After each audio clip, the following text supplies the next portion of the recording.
Goeiemiddag ook hier kom toe. Dr. De Koneer gesê het, my titel van my referaat is die onderwysdoelwitte en die nasionale ontwikkelingsplan, evaluering vanuit die nasionale konteks en internasionale normbepalers. Ek is soos Dr. De Koneer, is ek die opvoedkunde. Ons moet die nasionale onderwysstelsel bestudeer en kritiseer en probeer waarvoor te vind. Seker vir my onnodig vir u te sê dat mens kry baie keer die indruk by die regering van die dag het nie 'n stuurmeganisme nie. Hulle strompel as so van een krisis na die ander en toe kry so wat beslissings. Die laaste wat ons hier in die opvoedkunde het aan 'n stuurmeganisme is die nasionale ontwikkelingsplan. Wens van die regering om so 3 jaar na die bekendstelling van die program steuringsprogram. Dit is van die beste wat ons het om te werk. So oor die nasionale ontwikkelingsplan het so 15 terreine wat hy uitlig oor doelwitte wat bereik moet word teen 2030. In die hoofstuk oor onderwys is al 4 afdelings. So min of meer ooreenstem met die 4 fases in onderwys. Vroeë kinderontwikkeling, basiese onderwys, verdere onderwys en opleiding en navorsing en innovasie. Oor vroeë kinderontwikkeling word dit gestel,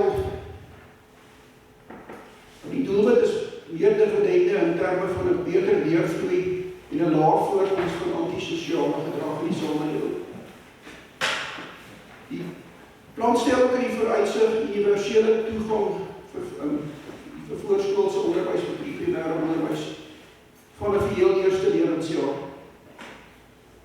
Die pre-primêre fase nog te oorweging in die privaat sektor is ten minste staatsbetrokkenheid is in die sektor en dat die probleem van sosio-ekonomiese deprivasie aangespreek moet word. Verwys jy na die ondervinding van die Project Head Start in die VSA. Nou, ek wil net vir die sê, vir ons ouer generasie is dit baie keer besef het nie, maar blykbaar die pre-primêre inskrywingsvlakke in Suid-Afrika die laaste 20 jaar geweldig gegroei van die middel 1990 af. Ek weet vir hierdie ek het hier so die pre-primêre inskrywingsvlakke het van 2000 tot 2013 toegeneem van 32,52% tot 75,80%. Ek kan het amper nie glo nie, maar hier wat ek vir die hier gee is die UNESCO data. En dis die departement van onderwys se data is veel verskillend van die thema, maar ook data wat ander onder 4G is. Dit is werklik so 3/4 van kinders die so in die pre-primêre fase is in een of ander vorm van institusionaliseerde onderrig. Wat 'n geweldige styging is hierso van wat die situasie 20 jaar terug was.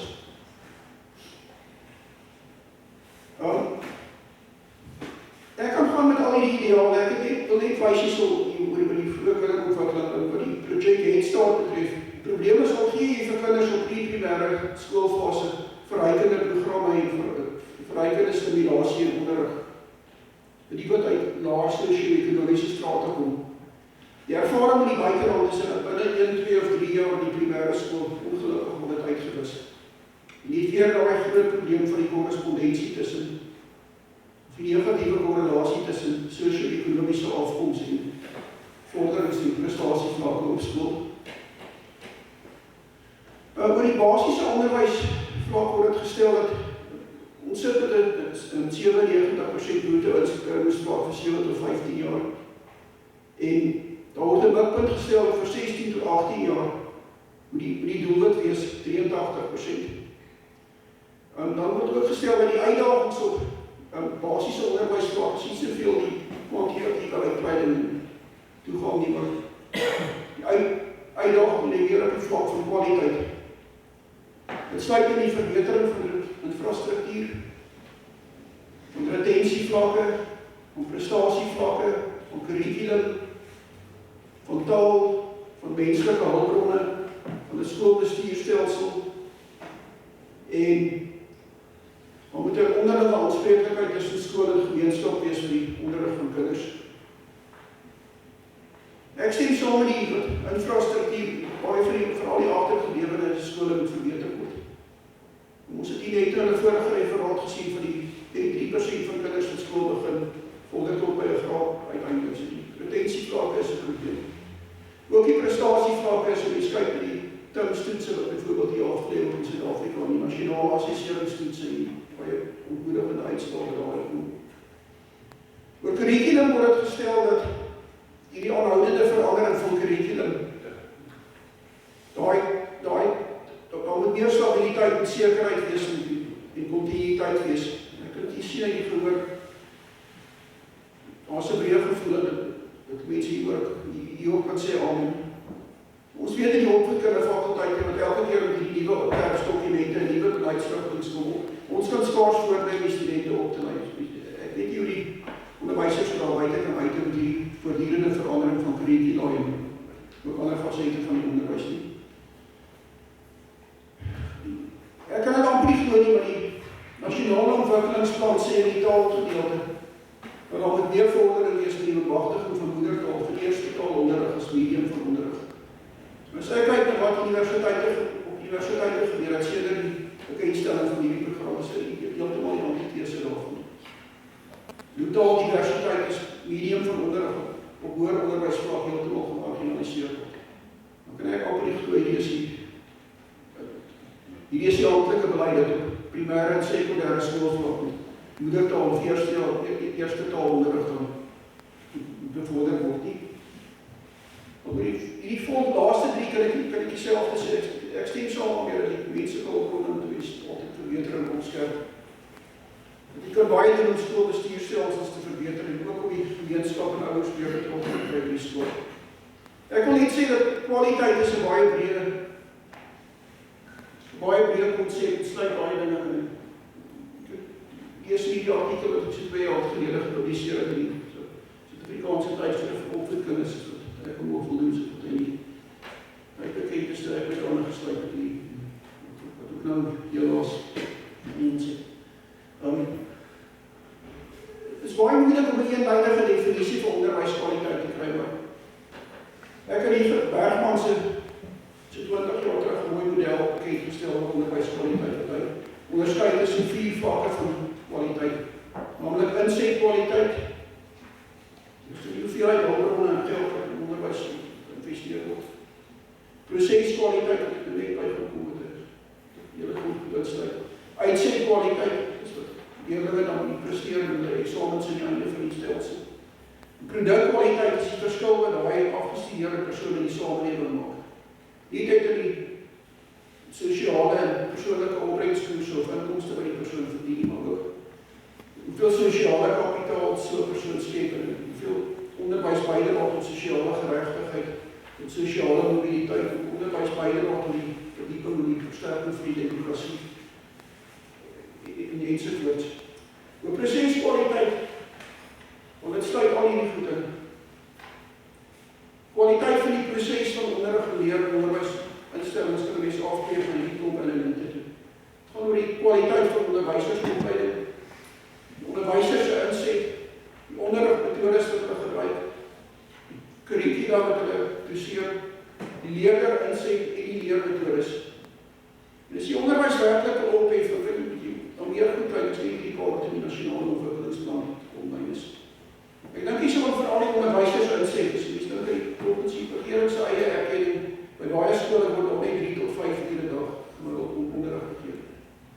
Onderrigmetodes, leermetodes en ook die leerder inset wat daai leerders moet lewer. Dis ook een van die dinge wat die kwaliteit van die hele onderwysprojek bepaal. So nasionale ontwikkelingsplan sê ek graag wil sien dat daai elemente wat aangespreek word. Op naskoolse onderwys word gestel dat die naskoolse onderwyssektor moet belyn wees, moet afgesplits wees op die vaardighede wat die ekonomie word. Onderskei tussen 'n universiteits- en 'n college-sektor. Op die universiteitssektor word dit gestel dat die Suid-Afrikaanse, die hele aggregaat Suid-Afrikaanse bevolking tans is 1 uit elke 17 persone gegradueer. Mikpunt vir 2030 moet wees 1 uit 6. Inskrywings van die universiteitssektor moet verhoog word van 900,000 teen die tye van die plan bekend gestel is in 2012 tot 1,62 miljoen in 2030. Om te fokus is op kritische vaardigheidsrigtings in geneeswese, aktuariële wetenskap, medisyne, finansiële bestuur, octrooi en rekenmeester vir uitgesonderd. Daarmee effektiwiteit moet verhoog word. Vaagweg gepraat oor die kwaliteit van die universiteitsonderrig kon verhoog, die baie duidelik gespesifiseer nie. En die produksie van doktorandie moet verhoog word van 28 per miljoen bevolking per jaar tot 120 tot 100 per miljoen per bevolking per jaar in 2030. Voor die naskoolse onderwys word baie gewag gemaak vir die tegniese en verdere onderwys en opleidingscolleges. Word geklaar dat 65% van die studente slaag nie daar om die nodige werkervaring te kry wat te vereiste is vir kwalifikasie vir werk. Word ook gestel dat die inskrywingsgetalle moet verhoog word van 300.000 tot 1,25 miljoen. Kwaliteit moet verhoog word, word weer eens gespesifiseer wat bedoel vir kwaliteit nie. En dan moet meer helderheid verkry word oor die visie en die rol van die sektor. Ek weet oor vir al die naskoolse onderwys het ek twee dinge wat my hande is.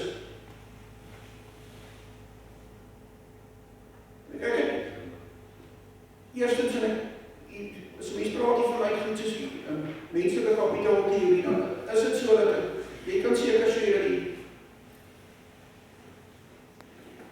dat om die ekonomie te groei en te moderniseer het jy meer geskoolde bevolking nodig. Aan die ander kant is er mense by mevrou Marie Skooman gehoor van hierdie groot aantal diens. Hierdie naskoolse college of universiteitssektor van niks en al mense sal doen. Ek is baie die van gepraat van die nuwe beleid wat ek van geweet het oor vaardigheidsopleiding. Ons by die universiteit weet hier of nie, ons vind die daai op die mense naam gee. Ek dink dis 'n baie goeie rigting. Ek praat hier my keer my veld, maar ek weet van plekke soos die weer byvoorbeeld is of bekend dat hulle mense hier in die wat swaisers is en noodtegniesies in die oliewerkers. Hulle in die jaar opgelei. Niet zo heel te opgeleverd is. Ik denk dat die twee stukken literatuur. Barbara Dawson's boek, The Electronic Space Shop, How Computers Are Transforming the Office of the Future and the Factory of the Past. Dat is die hele idee wat ons het van die moet allemaal op onderwijs en opleiding gee. Dit is so van enige iemand een beter mens maak en die land beter maak en die ekonomie beter maak, die op sy kop omkeer. Want sy sê wel, is eintlik hierdie rekenaar mense, wat die kan, mense wat rekenaar werk en wat nie technologisch opgeleid is. Hulle is eintlik die Victorian sweatshops vir die 21ste eeu. En eintlik ambachtswerk, vaardigheidswerk, op die bedryf eerst nog by die standaardisasie van kennis nie. En die mens moet daaraan kyk om vooral die needs mense wat die so rondleef nie. Nie in die skoolstelsel is nie, maar ook nie dienstneming is eers nie. Jy moet liewers daai mense neem en vir hulle vaardigheidsopleiding gee.